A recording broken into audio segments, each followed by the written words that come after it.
एक मीडिया मित्र ने पाकिस्तान में एक मंत्री को पूछा कि भारत में चुनाव है तो किसकी गवर्नमेंट आई तो अच्छा रहता है।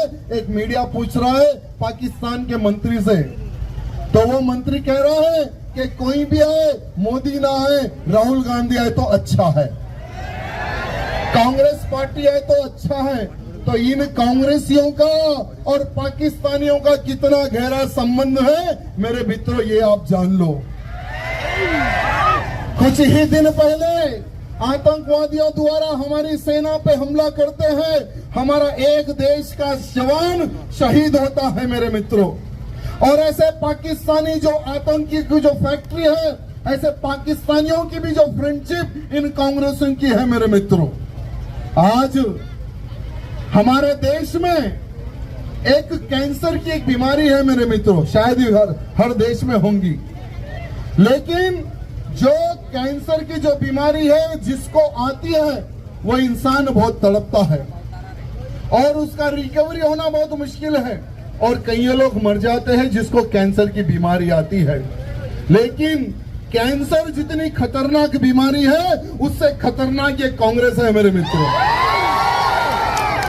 प्रधानमंत्री मोदी जी ने 10 साल पहले ही इन कैंसर की बीमारी यानी कांग्रेस का इलाज कर दिया है और ये कांग्रेसी जो कि कैंसर से खतरनाक है, ये लोग सपना देख रहे हैं कि हम मोदी को रोकेंगे, कांग्रेस के प्रधानमंत्री को हम बनाएंगे। ये लोग जो सपना देख रहे हैं ना, इनका सपना साकार होने वाला नहीं है, क्योंकि आज के जो हिंदू है, आज की जो जनता है, आज का जो देशभक्त है, वो क्या कह रहा है, जो राम को लाया है हम उसको लाएंगे।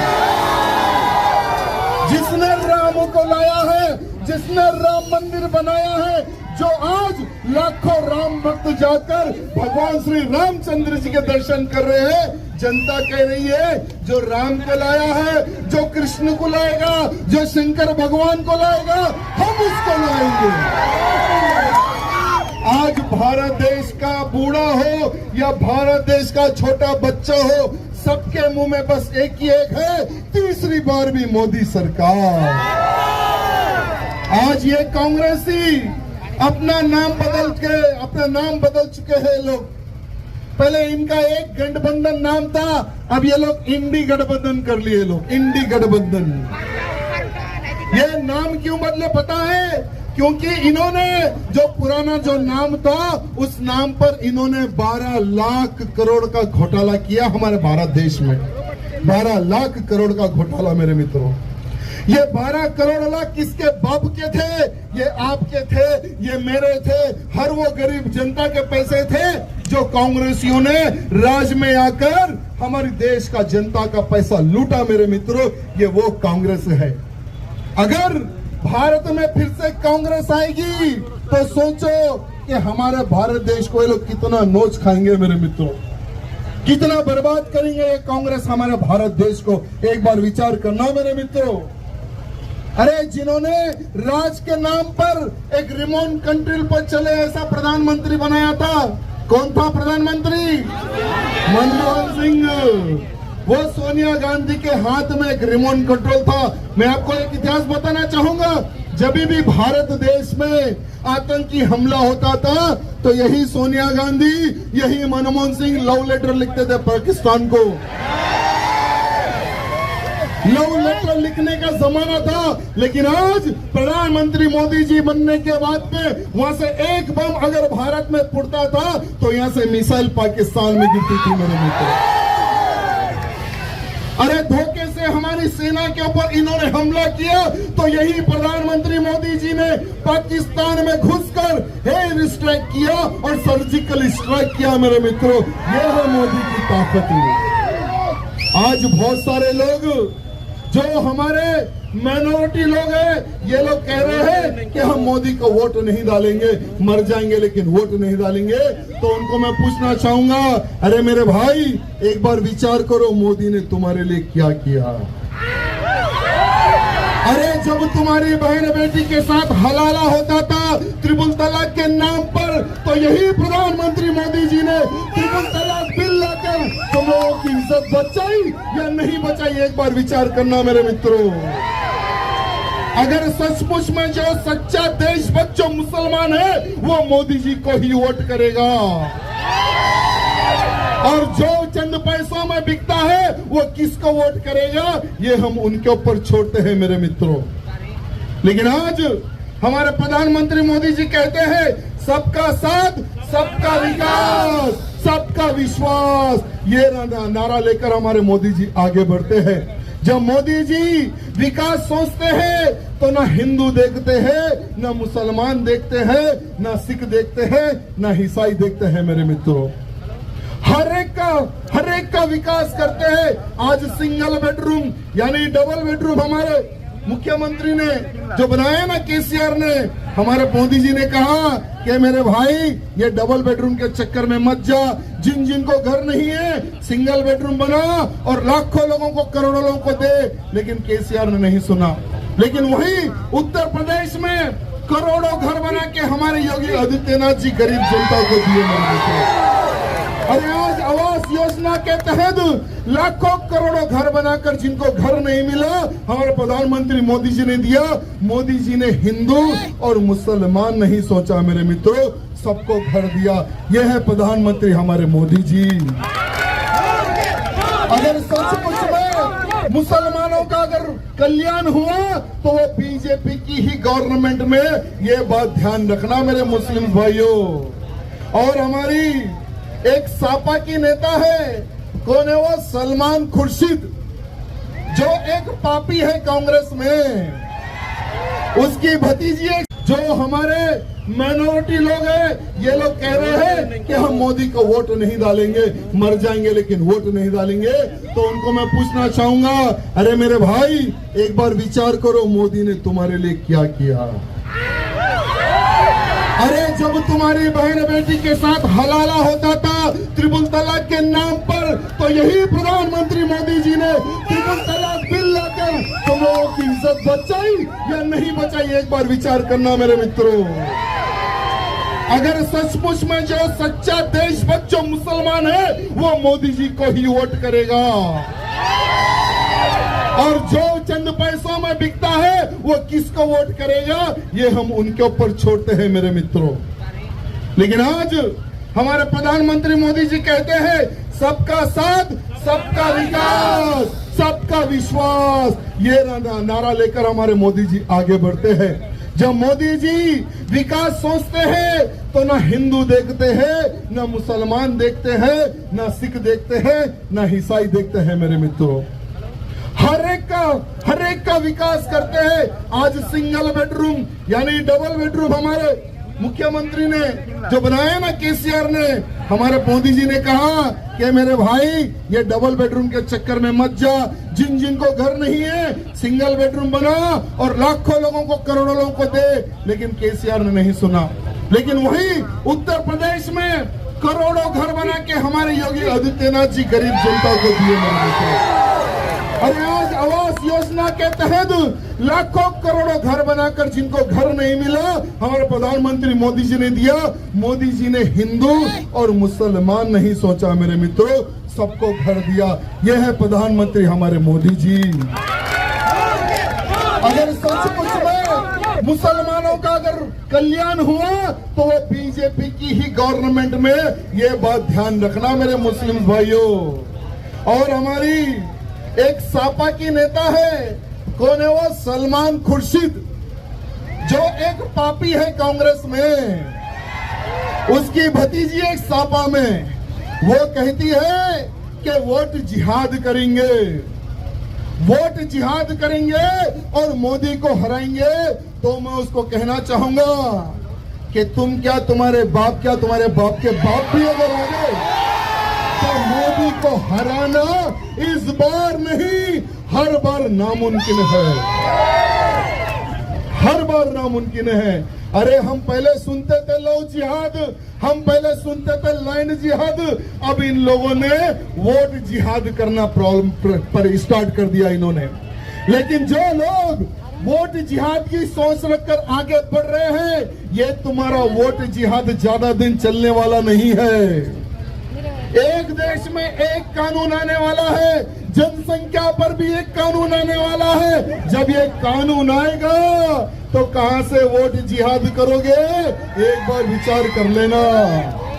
हमारे अमित शाह जी ने एक बहुत अच्छी बात कही थी, लेकिन उसको इन्हीं कांग्रेसियों ने तोड़ मरोड़ के पेश किया। मेरे मित्रों, अमित शाह जी ने कहा एससी एसटी ओबीसी को हम और मजबूत करेंगे।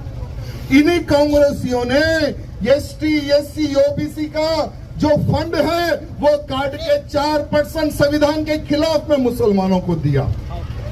लेकिन हमारे अमित शाह जी ने क्या कहा, ये 4% जो संविधान के खिलाफ है, जो मुसलमानों को दिया जा रहा है, हम वो देने नहीं देंगे। क्या हम वो पैसा देने देंगे? एससी एसटी ओबीसी का जो फंड है, क्या वो काट के हम इनको देने देंगे? लेकिन यही भारतीय जनता पार्टी है मेरे मित्रों, 4% खींच के भी एससी एसटी ओबीसी का कल्याण करेगी यह भारतीय जनता पार्टी। मेरे मित्रों, ये भारतीय जनता पार्टी।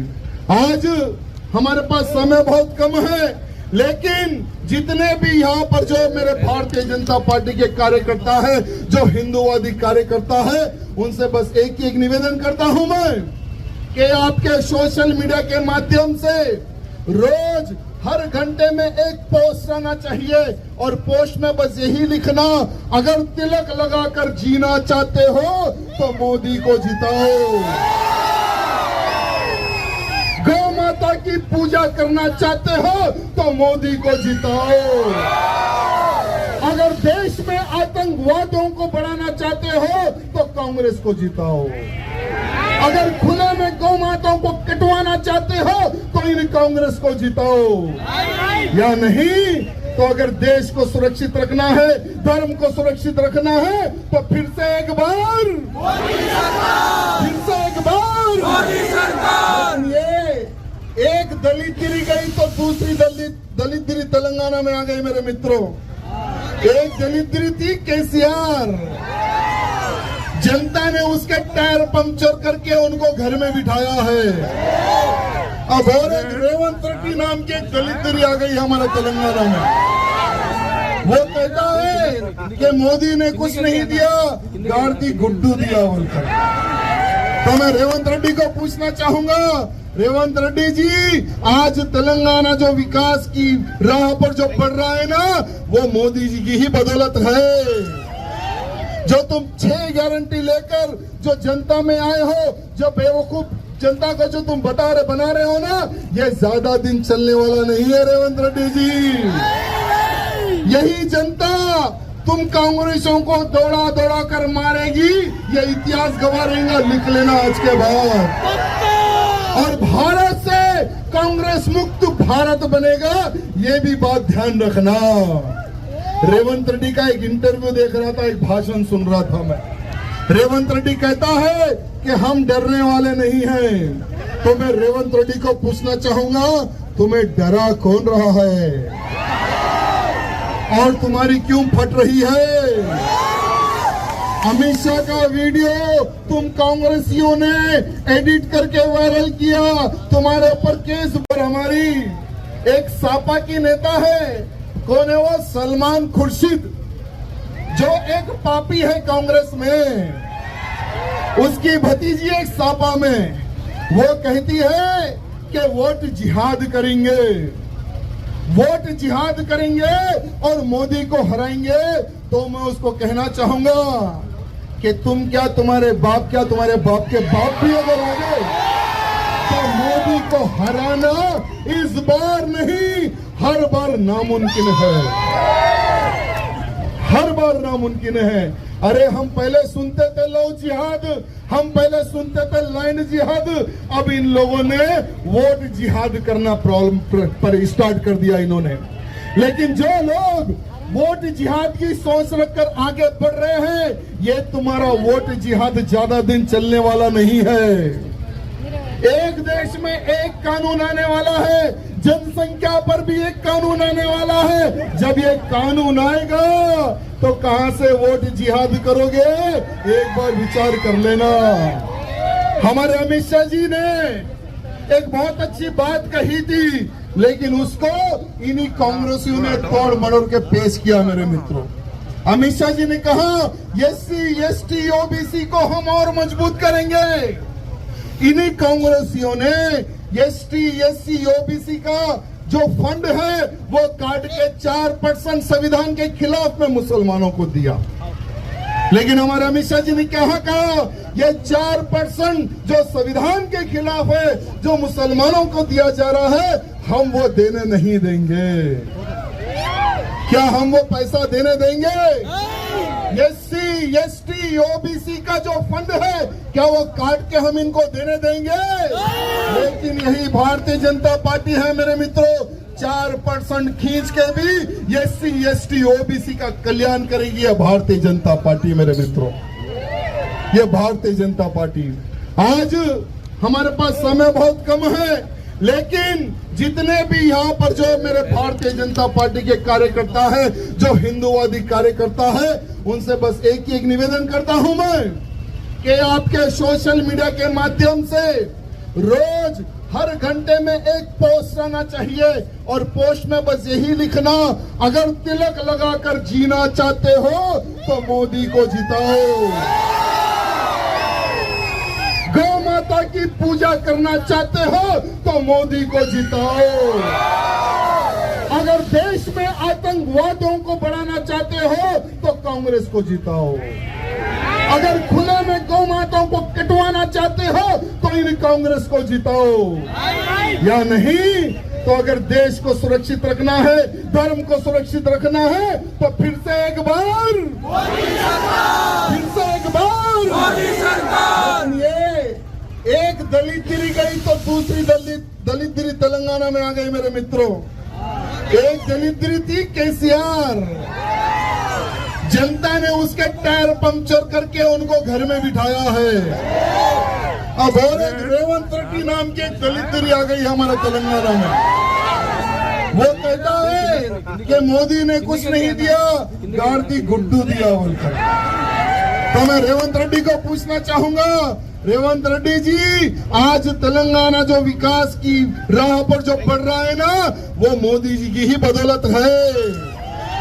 जो तुम 6 गारंटी लेकर जो जनता में आए हो, जो बेवकूफ जनता को जो तुम बना रहे हो ना, ये ज्यादा दिन चलने वाला नहीं है रेवंत रेड्डी जी। यही जनता तुम कांग्रेसों को दौड़ा दौड़ा कर मारेगी, ये इतिहास गवाह रहेगा, लिख लेना आज के बाद।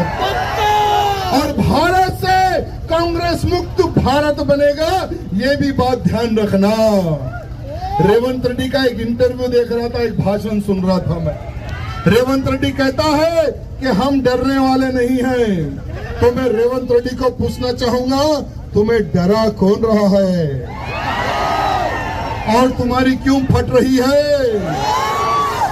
अमित शाह का वीडियो तुम कांग्रेसियों ने एडिट करके वायरल किया, तुम्हारे ऊपर केस बुक हुआ, दिल्ली से पुलिस आई नोटिस लेके। अरे नोटिस लेने पर भी तुम्हारी फट रही है। तुम्हें कोई और नहीं डरा रहा है, अरे तुमको डरफूक हो। तुम्हारे यानी पहले का जो हमारे रेवंत रेड्डी का जो खून था ना, वो भगवा खून था। उनके खून में भगवा था। जैसा ही कांग्रेस का कंडवा पहना, उनके खून में फिल्टर आ गया, फिल्टर। कांग्रेसों का खून भर गया उनमें। अब पहले जो इंसान हिंदुत्व की बात करता था, आज वो हिंदू विरोधी नारे लगा रहा है। ये कह रहा है कि ये बीजेपी वाले राम की फोटो बताकर चंदा कर रहे हैं। तो मैं रेवंत रेड्डी को कहना चाहूंगा, तू भी हिंदू तो बेटा मैं भी हिंदू। अरे हमने राम मंदिर बनाने के लिए राम की फोटो बनाई, आज हजारों करोड़ रुपए राम भक्तों ने दिया, भव्य राम मंदिर बना। चल अगर तू सच्चा हिंदू है तो मथुरा की फोटो लेकर निकल जा। अरे तुम कांग्रेसी कहते हो कि ये बीजेपी वाले राम मंदिर बनाकर वोट बैंक की राजनीति कर रहे हैं, तो चलो तुम लोग काशी और मथुरा की राजनीति करके बताओ। लेकिन इनमें दम नहीं है मेरे मित्रों। ये जो कांग्रेसी है ना, सिर्फ मुसलमानों के वोट बैंक पे तनने वाले हैं ये लोग। लेकिन उन कांग्रेसों को कहना चाहूंगा, सत्ता में सिर्फ मुसलमान के वोट नहीं, हिंदू का भी वोट चाहिए। और आज मैं कहता हूं, यही प्रधानमंत्री मोदी जी को मुसलमान भी वोट देगा, हिंदू भी वोट देगा, सिख भी वोट देगा, ईसाई भी वोट देगा। हर वो वर्ग का व्यक्ति प्रधानमंत्री को वोट देगा और तीसरी बार भी प्रधानमंत्री हमारे मोदी जी को बनाएंगे। मेरे मित्रों, कोई रोक नहीं सकता, किसी मई कलाल में दम नहीं जो प्रधानमंत्री मोदी जी को रोक सके। मेरे मित्रों, आज मेरे सामने जितने भी जो मेरे भाई बहन